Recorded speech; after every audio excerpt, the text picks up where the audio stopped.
ನಮಸ್ಕಾರ. Spicy hole channel ವ್ಯೂವರ್ಸ್ಗೆ ಎಲ್ರಿಗೂ ಸ್ವಾಗತ. ಇವತ್ತು ನಾವು ನಮ್ಮ ಬೆಂಗಳೂರು ಮನೆಯಿಂದ ಒಂದು ಐಟಮ್ ಮಾಡೋಣ ಅಂತ ಬಂದಿದ್ದೀವಿ. ಬೆಂಗಳೂರಿನಲ್ಲಿ ವೆದರ್ ಎಲ್ಲ ತುಂಬ ಚಳಿ ಇದೆ ಮತ್ತು ಸ್ಲೈಟಾಗಿ ಡ್ರಿಸ್ಲಿಂಗ್ ಆಗ್ತಾ ಇದೆ. ಸೊ ಅದಕ್ಕೆ ಇವತ್ತು ವೈಟ್ ಸಾಸ್ ಪಾಸ್ತಾ ಮಾಡೋಣ ಅಂತ ಅಂದ್ಕೊಂಡಿದ್ದೀವಿ. ಅದಕ್ಕೆ ಏನೇನು ಬೇಕಾಗತ್ತೆ ಅನ್ನೋದನ್ನು ಇಲ್ಲಿ ಇಟ್ಟಿದ್ದೀವಿ ನೋಡಿ. ಗ್ರೀನು, ಯೆಲ್ಲೋ ಮತ್ತು ರೆಡ್ ಬೆಲ್ ಪೆಪ್ಪರ್ನ ಒಂದೊಂದು ಕಟ್ ಮಾಡಿ ಇಟ್ಕೊಂಡಿದ್ದೀವಿ. ಮತ್ತು ಸ್ವಲ್ಪ ಬಟರ್ ಬೇಕಾಗತ್ತೆ, ಮೈದಾ ಹಿಟ್ಟು ಒಂದು ಸ್ಪೂನಷ್ಟು ಬೇಕಾಗತ್ತೆ, ಒಂದು ಟೇಬಲ್ ಸ್ಪೂನಷ್ಟು, ಮತ್ತು ಬ್ರಾಕೊಲಿ ಒಂದು ಅರ್ಧ ಬೇಕಾಗತ್ತೆ, ಹಾಗೆ ಒಂದು ಅರ್ಧ ಸ್ವೀಟ್ ಕಾರ್ನು, ಮತ್ತು ಒಂದು ಎರಡು ಆನಿಯನ್ನು, ಈರುಳ್ಳಿ, ಮತ್ತು ಒಂದು ದೊಡ್ಡ ಕ್ಯಾರೆಟು, ಉಪ್ಪು, ಹಾಲು, ಮತ್ತು ಚಿಲ್ಲಿ ಫ್ಲೇಕ್ಸು, ಆಮೇಲೆ ಬೆಳ್ಳುಳ್ಳಿ ಮತ್ತು ಆರಿಗ್ಯಾನೋ ಇಷ್ಟನ್ನು ಇಟ್ಕೊಂಡಿದ್ದೀವಿ ಇಲ್ಲಿ ಸೈಡಲ್ಲಿ. ಮತ್ತು ಒಂದು 400 ಗ್ರಾಮ್ಸ್ ಅಷ್ಟು ಪಾಸ್ತಾನ ಕುಕ್ಕರ್ನಲ್ಲಿ ಬೇಯಿಸಿ ರೆಡಿ ಮಾಡಿ ಇಟ್ಕೊಂಡಿದ್ದೀವಿ. ಪೆನೆ ಪಾಸ್ತಾ ಅಂತ ಬರುತ್ತಲ್ಲ ಅದನ್ನು. ನೀರು, ಸ್ವಲ್ಪ ಎಣ್ಣೆ ಹಾಕಿದ್ದೀವಿ, ಯಾಕೆಂದರೆ ಪಾಸ್ತಾ ಒಂದಕ್ಕೊಂದು ಅಂಟ್ಕೋಬಾರ್ದು ಅಂತ. ಉಪ್ಪು ಹಾಕಿ ಬೇಯಿಸಿ ಇಟ್ಕೊಂಡಿದ್ದೀವಿ. ಈಗ ವೈಟ್ ಸಾಸ್ ಮಾಡೋ ವಿಧಾನ ಹೇಳ್ಕೊಡ್ತೀನಿ ಬನ್ನಿ. ಬಾಣಲೆನಲ್ಲಿ ನಾವು 1-2 ಸ್ಪೂನಷ್ಟು ಎಣ್ಣೆ ಹಾಕ್ಕೊಂಡಿದ್ದೀವಿ. ಫಸ್ಟು ಅದಕ್ಕೆ 1-2 ಟೇಬಲ್ ಸ್ಪೂನಷ್ಟು ಬಟರ್ ಹಾಕ್ಕೊಂಡಿದ್ದೀವಿ. ಈ ಎಣ್ಣೆ ಹಾಕ್ಕೊಳ್ಳೋದು ಯಾತಕ್ಕೆ ಅಂದರೆ, ನಾವು ಬೆಣ್ಣೆ ಹಾಕ್ತೀವಲ್ಲ ಅದು ಸೀದ ವಾಸನೆ ಬರುತ್ತೆ ಅಂತ ಸ್ವಲ್ಪ ಎಣ್ಣೆ ಹಾಕ್ಕೊಂಡಿರ್ತೀವಿ. ಈಗ ಇದಕ್ಕೆ 1 ಟೇಬಲ್ ಸ್ಪೂನಷ್ಟು ಮೈದಾ ಹಿಟ್ಟನ್ನ ಬೆರೆಸ್ಕೊಳ್ಳೋಣ. 1-1.5 ಸ್ಪೂನ್ ಮೈದಾ ಹಿಟ್ಟು ಹಾಕ್ಕೊಂಡ್ರು ಪರವಾಗಿಲ್ಲ. ಅದನ್ನ ಚೆನ್ನಾಗಿ ಗಂಟು ಬರದೇ ಇರೋ ಹಾಗೆ ನಾವು ಚೆನ್ನಾಗಿ ಕೈ ಆಡಿಸ್ಬೇಕು.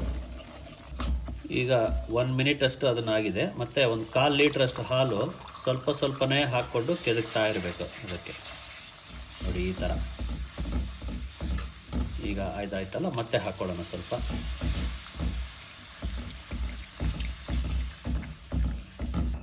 ಈಗ 1/4 ಲೀಟ್ರಷ್ಟು ಮಿಲ್ಕ್ ಬೆರೆಸಾಗಿದೆ ಹಾಲನ್ನ. ಈಗ 1/4 ಲೀಟ್ರಷ್ಟು ನೀರು ಹಾಕಿ ಅದೇ ಥರ ಕೆದಕೋಣ. ಈ ಪ್ರೋಸೆಸ್ ಮಾಡುವಾಗ ಸಿಮ್ಮಲ್ಲಿರಲಿ ಸ್ಟವ್, ಸಣ್ಣ ಊರಿನಲ್ಲಿ ಅದನ್ನು ಬೇಯಿಸಬೇಕಾಗತ್ತೆ.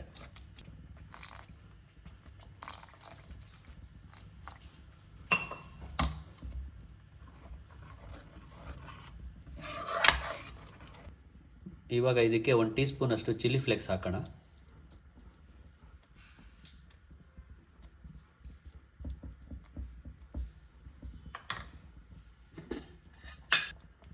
ಮತ್ತು 1 ಸ್ಪೂನಷ್ಟು ಉಪ್ಪು ಬೆರೆಸ್ಕೊಳ್ಳೋಣ.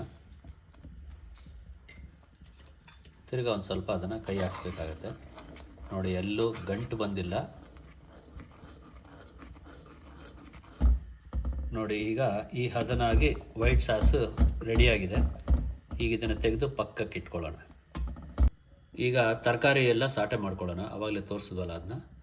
ಬಾಣಲೆಗೆ ಸ್ವಲ್ಪ ಎಣ್ಣೆ ಹಾಕ್ಕೊಳ್ಳೋಣ. ಒಂದು 5-6 ಸ್ಪೂನಷ್ಟು ಎಣ್ಣೆ.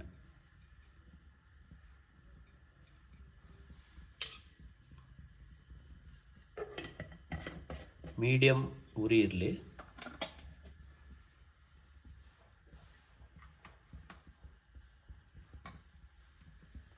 ಈಗ ನಾವಿದಕ್ಕೆ ಸ್ವಲ್ಪ ಎಣ್ಣೆ ಕಾದ ನಂತರ ಒಂದೊಂದಾಗಿ ಐಟಮ್ ಆ್ಯಡ್ ಮಾಡುವ.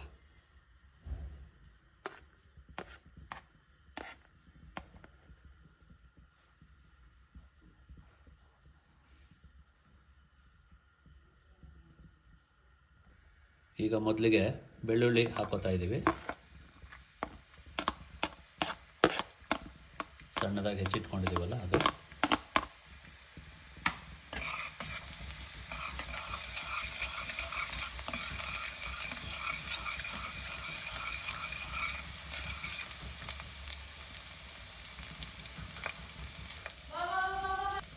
ಈಗ ಅದಕ್ಕೆ ಈರುಳ್ಳಿ ಬೆರೆಸ್ಕೊಳ್ಳೋಣ.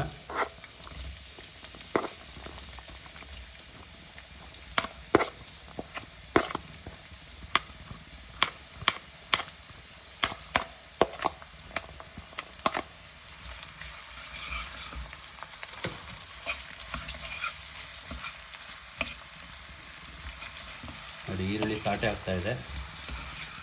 ಇಲ್ಲಿ ನಮ್ಮ ಸ್ಕೂಬಿ ಮಲಗಿದ್ದಾನೆ. ಇಲ್ಲಿ ತುಂಬ ತಂಟೆಕೋರ. ನಾವು ಇಲ್ಲಿ ಅಡುಗೆ ಮನೆಯಲ್ಲಿ ಮಾಡ್ತಾ ಇರುವಾಗ ಅವನು ಅಡುಗೆ ಮನೆ ಬಿಟ್ಟು ಎಲ್ಲೂ ಕದಲೋದಿಲ್ಲ. ಈಗ ಒಂದೊಂದೇ ತರಕಾರಿ ಬೆರೆಸ್ತಾ ಹೋಗೋಣ. ಮೊದಲಿಗೆ ಸ್ವೀಟ್ ಕಾರ್ನ್ ಬಿಡಿಸಿಟ್ಕೊಂಡಿದ್ದೀವಲ್ಲ ಅದನ್ನು ಹಾಕೋಣ.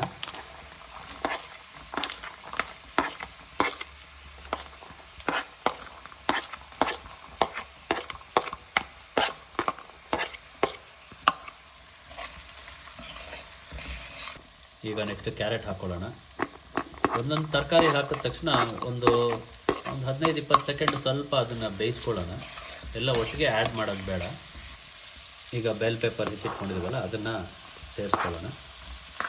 ನಮಗೆ ಪಾಸ್ತಾನಲ್ಲಿ ತರಕಾರಿ ಸ್ವಲ್ಪ ಕಮ್ಮಿ ಬೇಕಂದರೆ ಸ್ವಲ್ಪ ಕಮ್ಮಿ ಹಾಕ್ಬೋದು. ನಮಗೆಲ್ಲ ಸ್ವಲ್ಪ ತರಕಾರಿ ಜಾಸ್ತಿ ಇಷ್ಟ ಮತ್ತು ಕಲರ್ಫುಲ್ಲಾಗಿ ಕಾಣುತ್ತೆ ಅನ್ನೋದ್ರಿಂದ ಸ್ವಲ್ಪ ತರಕಾರಿ ಜಾಸ್ತಿನೇ ಇಟ್ಕೊಂಡಿದ್ದೀವಿ.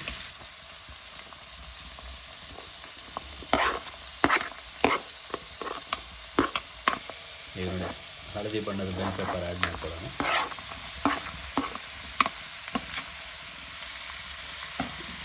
ನಾನು ಹೇಳಿದಾಗೆ ಒಂದೊಂದೇ ತರಕಾರಿ ಆ್ಯಡ್ ಮಾಡಿದ ತಕ್ಷಣ ಅದನ್ನು ಸ್ವಲ್ಪ ನಾವು ಅದನ್ನು ಕೆದಕಿ ಸಾಟೆ ಮಾಡ್ಕೋಬೇಕು. ಎಲ್ಲ ಒಟ್ಟಿಗೆ ಹಾಕಿದರೆ ಅದು ಸರಿಯಾಗಿ ಬೇಯೋದಿಲ್ಲ. ಈಗ ಇದಕ್ಕೆ ಹೆಚ್ಚಿಟ್ಕೊಂಡಿದ್ದೀವಲ್ಲ ಬ್ರೋಕೊಲಿ ಅದನ್ನು ಸೇರಿಸ್ಕೊಳ್ಳೋಣ.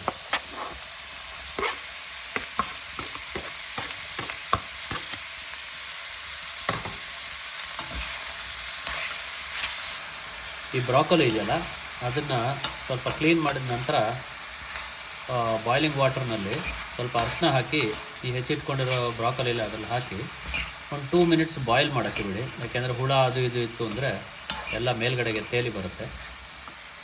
ಈಗ ನೋಡಿ ತರಕಾರಿ ಎಲ್ಲ ಚೆನ್ನಾಗಿ ಬೆಂದಿದೆ. ಇದಕ್ಕೆ ನಾವು ಸ್ವಲ್ಪ ಎಷ್ಟು ರುಚಿಗೆ ಬೇಕೋ ಅಷ್ಟು ಉಪ್ಪು ಸೇರಿಸ್ಕೊಳ್ಳೋಣ. ಮತ್ತು ಇದಕ್ಕೆ ನಾವು ಆರಿಗ್ಯಾನೋ ಮತ್ತು ಚಿಲ್ಲಿ ಫ್ಲೇಕ್ಸ್ನ ಆ್ಯಡ್ ಮಾಡುವ. ಉಪ್ಪನ್ನ ಸಾಧಾರಣವಾಗಿ ನೀವು ನೋಡಿಕೊಂಡು ಹಾಕಿ, ಯಾಕೆಂದರೆ ನಾವು ಪಾಸ್ತಾ ಬೇಯಿಸುವಾಗ ಸಹ ಹಾಕಿರ್ತೇವೆ ಮತ್ತು ವೈಟ್ ಸಾಸ್ ಮಾಡುವಾಗ ಸಹ ಹಾಕಿರ್ತೇವೆ. ಹಾಗಾಗಿ ಉಪ್ಪನ್ನ ನಿಮ್ಮ ರುಚಿಗೆ ತಕ್ಕಷ್ಟು ನೋಡಿ ಹಾಕಿಕೊಳ್ಳಿ. ಇದು ಸಾಧಾರಣ ಚೆನ್ನಾಗಿ ಬೆಂದಿದೆ.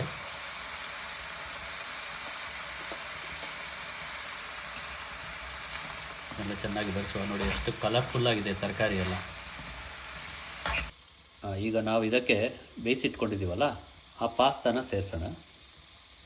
ನೋಡಿ ಇಲ್ಲಿ ಪೆನೆ ಪಾಸ್ತಾ ಬೇಯಿಸಿಟ್ಕೊಂಡಿದ್ದೀವಲ್ಲ ಅದನ್ನು ಇದಕ್ಕೆ ಸೇರಿಸಿ ಬೆರೆಸೋಣ. ನೋಡಿ ಈಗ ಅದನ್ನು ಬಾಣಲೆಯಲ್ಲಿ ಚೆನ್ನಾಗಿ ಬೆರೆಸುವ. ನೋಡಿ ಈ ರೀತಿ ಚೆನ್ನಾಗಿ ಬೆರೆಸಿಕೊಳ್ಳಬೇಕು. ಈಗ ನಾವು ಇದಕ್ಕೆ ವೈಟ್ ಸಾಸ್ ಮಾಡಿದ್ದೀವಲ್ಲ ಅದನ್ನು ಬೆರೆಸುವ. ನೋಡಿ ಈಗ ನಾವು ವೈಟ್ ಸಾಸ್ ಬೆರೆಸಿದ್ದೇವೆ. ಇದನ್ನು ಹೀಗೆ ಚೆನ್ನಾಗಿ ಮಿಕ್ಸ್ ಮಾಡುವ.